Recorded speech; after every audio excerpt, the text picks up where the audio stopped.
আজ আমরা দৃঢ়কণ্ঠে বলতে চাই, ডক্টর শফিকুর রহমানের বিরুদ্ধে যে অপপ্রচার চালানো হয়েছে তা সম্পূর্ণ পরিকল্পিত, উদ্দেশ্য প্রমাণিত। একটি সংঘবদ্ধ চক্র নারীদের প্রত্যক্ষ 500 টাকা করে ভাড়া করে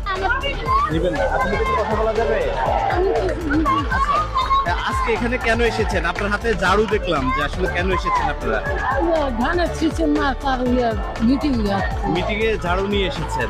আমি দিল হাতে বাবা হাতে দিছে আপনি কিছু জানেন না? না বাবা না, আমি বুড়ো মানুষ, আমি জানি না। ঠিক আছে। শফিকুর রহমান কে? শফিকুর রহমান ওই যে ইয়া কি জানি হ্যাঁ নাম কি জানি কইতে পারি না, হ্যাঁ চিনি মুখ চিনি, হ্যাঁ মুখ চিনি কিন্তু নামটা জানি কি কইতে পারি না।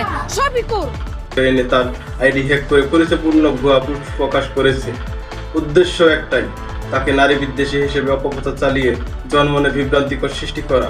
এই ন্যাক্কারজনক ষড়যন্ত্র আমরা ঘৃণিতভাবে প্রত্যাখ্যান করছি এবং অবিলম্বে সুস্থ তদন্ত করে দোষীদের বিরুদ্ধে কঠোর শাস্তি দাবি জানাচ্ছি।